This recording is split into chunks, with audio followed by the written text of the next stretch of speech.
All right, Coach. Yes, Now that you yeah. got a couple days to sit on the film, just final thoughts and takeaways from the win over Norfolk State. I thought it was a great team win, team effort. All three phases, played hard, competed hard. Was able to get some guys in the game to get them some game day experience. So, the guys played hard. They played together. A lot of great enthusiasm on the sideline. Um, the one thing I can take of it, they weren't satisfied. They were happy with the win, but they weren't satisfied with the win because we knew that there was a lot that we still can fix and get corrected. So they were happy. We were happy about the win at that moment. But, once we got into the locker room and kind of got on the bus and started thinking about, man, we left some points on the board. There's some things that we did offensively, defensively, even in the special teams that we definitely know we got to be better at because, when you start playing teams that are better, you can't make some of the mistakes that we made. But overall, excited, again, to be able to win that game is always big. And so we're excited about that one. We didn't want to stay too long with it, and so get ready for another big one this weekend. Obviously, a lot of good, but is there anything that maybe jumped out while you're watching tape these past couple of days? So, like, hey, we need to correct this now. This is something that we need to fix before next. The biggest thing is you had a chance to put them away in penalties. If you look at right before half. We had a chance to go up. I think it would have been 24-25 nothing. Had the ball inside the 5. Had 2 penalties, back-to-back penalties that normally our kicker probably would make, but because of the win that day, it was going to be tough to kick anything outside of the 15-yard line. So you look at that from the offensive side. Defensively, when they gave up the touchdown, they're shutting them out at that time. We get a roughing the passer penalty. The same time we get a personal foul, and then we also drop an interception. So in that same series, we did some things that gave them a chance to go score, and they were trying to get a shutout, which, every defense would love to get a shutout. So, penalties, at the end of the day, we had 8 penalties in game 1, got all the way down to 2 penalties in game 2, and then back up to 10 penalties in game 3. And you just can't do that. When you're playing and you're trying to be the best you can be, you can't have those. So, and then offensively, there were some things that, we missed some reads here, we missed some blocks here, we missed some easy opportunities to keep drives going at times, and we missed those. And then a couple times defensively, we weren't eye disciplined. I know we called a blitz one time and our guy didn't go. And so, you can't have those kind of things. If you're saying you want to be an elite program, you can't afford to do those type of things. When it comes to penalties, how do you address that in the week during practice? I mean, is it just, harping on it a lot, say, hey, don't make this mistake, or, there's certain drills for certain things? How do you kind of... Yeah, I mean, most of it is you got to talk about it because it's hard to rep, don't hit the quarterback after he throws it, or, don't get in a personal foul jawing with the other guy. We talk about all the time, play with a controlled emotions. We understand this game is an emotional game, but you have to think, is this going to help our football team, or is it about me? And so really those things, most of them are things that you have to talk about and stress constantly to get them to understand that it's bigger than you. It's about what's best for this football team. And then the other things are just your awareness on the field and what's going on. So it's probably more showing the film, talking about it, than actually having drills that you can do at practice to kind of eliminate those things. I feel like on the defensive side of the ball, they've continued to... Defense has continued to get better and better throughout these first 3 games. Just what has stood out on that side of the ball from that unit? Probably just the fact that they're starting to come together, that continuity, that they're gelling. And I really would think up front, Secondary, most of our guys have been back, or they're back. Linebacker wise, same thing. We have some new additions. D line, there's probably more new additions than there are in any other spot. But when you have 5 or 6, and then you're rotating, there's up to eight, 9 guys that weren't on the team on that side of the ball last year that are now playing and just starting to understand each other, the nonverbals that go on, and then the trusting. Even I think I was talking to somebody yesterday. You have new coaches on that side of the ball as well, and so you've got coaches trying to learn each other, coaches trying to learn players, players trying to learn coaches, and so you're starting to see that come around. Where on the offensive side, a lot of us had already, been there. I was already on the offensive side of the ball, and the other coaches were on that side of the ball. So, and we don't have as many new faces on that side of the ball. So defensively, it's just those guys starting to gel together and get to know who they are and feeling comfortable playing with each other. And you talked about, penalties for a lot of them, and then they went down and went back up. On defense, how do you make sure that you don't have a showing this weekend where you did go out last week against Norfolk State and you held them to just barely over 100 yards when they were coming in playing fairly well? How do you make sure that you repeat that same kind of showing on Saturday as opposed to letting Howard come out and run the ball? Right. Again, trusting the game plan. Our coaches had a great game plan for that game, and they followed it.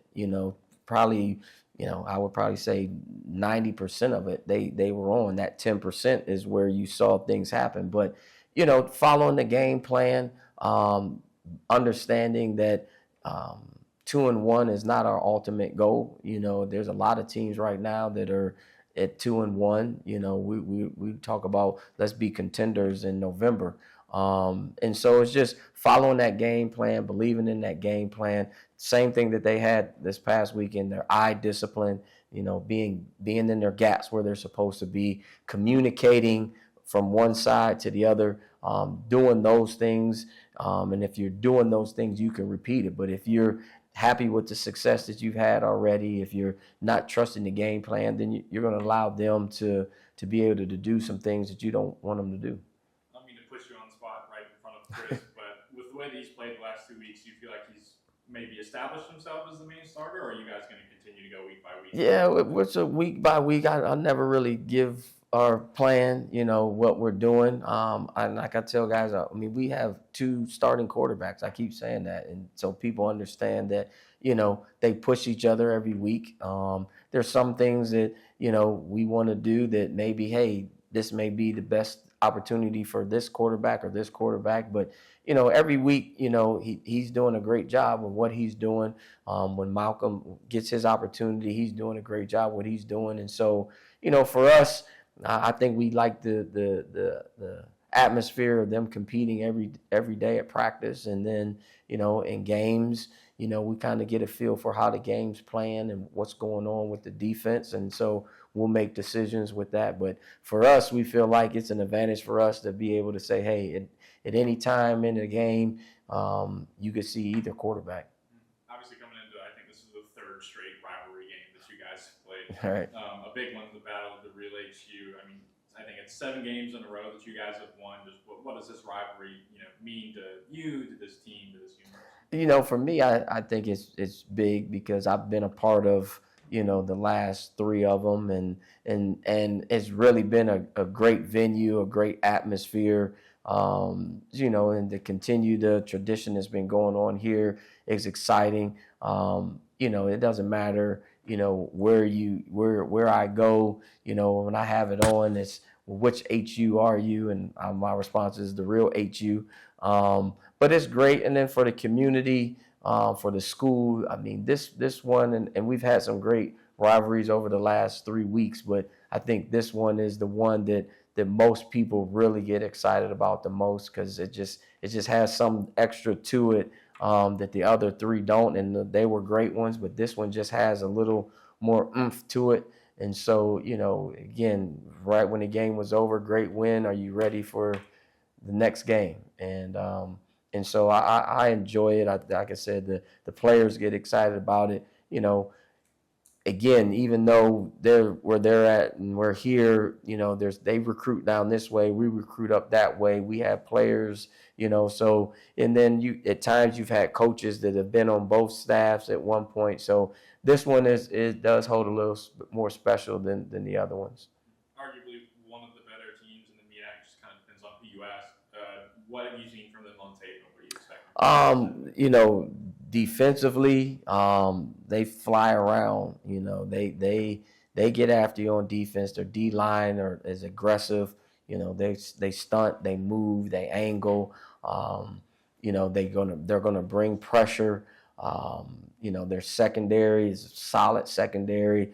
We're gonna have to be on our A game to be ready for them. Offensively, everything kind of flows through their quarterback and their running back. Hunter is a guy who's done some great things running the ball. They've played two quarterbacks. So again, one is more of a slasher type. The other one is more of a drop back guy. So again, we have to prepare for two quarterbacks and what different styles that they bring. Special teams wise, they'll get after you on special teams. So we have to be on our A game in every phase against this team, because they've done a great job. Coach has done a great job over there getting that program to where they're really one of the elite teams in that conference. And so we'll have our hands full preparing for those guys, getting ready to go. Thanks, sir. Good. All right, Chris, same first question to you, and then you have had a couple of days to sit on it. Final thoughts on that Norfolk State game? Just a good opportunity to go out there and get a win. Winning football is never easy, so the opportunity to go out there and win in the fashion that we did is something that, we talked about being able to do. And being in here for the past couple of years, I just want to say that's one of the more dominant games we've had since I've been here, so it was good to see that. So, again, just good to get a win. Again, like Coach Boykin talked about earlier, just having some stuff to clean up. So it's always good to know that you can be dominant and still go back and look at the tape and say, well, we might could have been more dominant than what we were. So it's always good to be able to do that. What does a win like that do for this team's confidence coming into this week? I think it does what any win against anybody does. You always want to have a win over a loss. But I think, it's good to go out there and get that rivalry. And of course, Battle of the Bay or whatever, we have a lot of guys from this area. So it's good to have those bragging rights and people can, brag in off season and stuff. But again, it just, allows us to know, okay, we're moving in the right direction. We just got to keep taking steps forward and not steps backwards. I think from a passing perspective, it was one of your most accurate games while you've been here. I know we kind of talked about after the game, but now that you've had time to digest tape, what was working for you, and how do you carry that into next week? Again, just trusting what I saw from a week of film studying and watching tape, and we do a great job during the week of getting the looks that we need to get, so that when I get out there, I've seen it multiple times, and I was like, okay, I know where I need to be looking at, know where my eyes need to go. It was one of my more efficient games, but I still missed a couple of layups, missed a corner throw to Brennan, and missed a couple other throws. So, like I said, I still got a lot of work to do and some stuff to clean up. But, it was good to be able to go out there and execute the game plan that coaches put together for us. My quarterback coach does a great job preparing us during the week. Different drills that translate to the games, as far as maybe scrambling out the pocket, being able to keep my eyes downfield, or just pocket moving, be able to move up and hit some guys like I was able to do. So it was cool. It was a good game. A lot of good from that game, but now that you've kind of had a week to sit on it, what are some things that you after looking at that tape, you mentioned that corner route that you missed right there. Yeah. What are some things that you feel like you need to do better? Again, just hitting the layups. It's cool to go out there and make the good throw or to throw into the tight window, but great teams that make the routine plays consistently. Just being consistent. As consistent as I can be, will translate to the offense. I feel like if I'm consistent, obviously be consistent, and then just making sure we're not having the little mistakes, penalties, alignment things. We had a touchdown right there on the goal line off alignment. Like, that's stuff we can't have. We talk about being great. If we're a team that wants to dominate, we got to be able to do those things consistently. Obviously, you got another rivalry game coming up. What have you seen what's your diagnosis of how? Well-coached team, discipline. They fly around. They get to the ball. The Washington tape, they have some things that we can attack and look forward to attacking. But again, it's going to be a great game. I love the atmosphere that this game creates. It's going to be in a nice stadium, a nice crowd. But again, it's just about us going out there and executing our stuff. But again, they're a well-coached team, very disciplined. They're going to fly around. So it's going to be fun. Comeback win against them last year that you were a crucial part of. What do you remember about that game, kind of the feeling that you got? How bad I was playing in the first half. Very slow start. And I think that's something, I've watched that game a couple of times already this week. And just trying to see what I can do differently to, make sure we get out to a fast start. Because I feel like, these past 2 weeks, we've got out to a pretty good start and been pretty hard to beat. So I think that's the biggest thing. But again, last year's win was great. Comeback win, something you want to show resiliency and know that, we can fight and we can come back and win. It's good. But this year we want to start fast and get on them early. Talk about how you felt like you started off terrible in that game. I mean, what has stood out, from then that you go, okay, I know I can do that better, in this game? Definitely my passing. I think just being able to, see what's happening on the field and process a lot quicker, and get through my reads a little bit better and more efficient than I have in the past. And, just understand, how our defense is trying to stop us. When you understand that, you can understand what you need to do to maybe check in and out of some stuff to get us in some better situations. So I think, just growth and wisdom that comes with experience, that I look forward to using this Saturday. Obviously, you and Malcolm are kind of going back and forth each week. How is the competition within the week, and then you get into the game, and it's just kind of however things pan out. How has that made you better, but also how has that kind of improved maybe you and Malcolm's relationship? It's been great. We're very close. Talk every day. We was actually just the house of the day watching film together. So it's been great to have somebody that can push you. I push him, he pushes me, but as soon as practice over, we're trying to figure out, how can we help each other prepare, because we don't know how the game's going to go. So we just want to make sure we're both prepared and that we can push each other to be better and be great. So, it's been good. I think it's been great, honestly, for both of us. Do you feel like not only does that elevate, each of your respective games, but maybe the offense as a whole? Yeah, I would say yes. They see us competing. Everybody's got to compete during the week. And we're all pushing each other. We demand greatness. We talk about the standard. Being greatness, and how do you push yourself to be great every day? And then once you feel like you got to that point, how do you bring somebody else along with you? And I feel like that's what Coach Boykin has done a great job of cultivating that culture of making sure that during the week, there is no complacency. We're gonna get pushed hard, we're gonna get coached hard, and there are no off days or slack days. So it's been great. Coach Boykin mentioned that of the recent rivalries, this one has a little bit more oomph to it. Do you feel like there's a little bit more stock in winning this one, considering it's battle of the real HU, and you guys have won a lot of these games recently? To me, anytime you can strap on those pads, I want to go out there and get a W no matter who it's against. But of course, this game brings a little bit more merit to it. Like I said, we played in that nice Audi field, and it's a big stadium that gets packed out and it's loud. And we had the bands, both bands in there battling out, everybody's battling, cheerleaders, bands, us. So, it's definitely a great atmosphere that I love to play in. And of course, at the end of the day, you want to be the real HU. Like you said, I get those questions every time I'm in the airport or traveling somewhere and I have on my Hampton. It's like, well, which HU? Of course it's the real HU, but this is a great game, a fun game. I love playing in this game, and look forward to it again. Good man. Thanks, sir.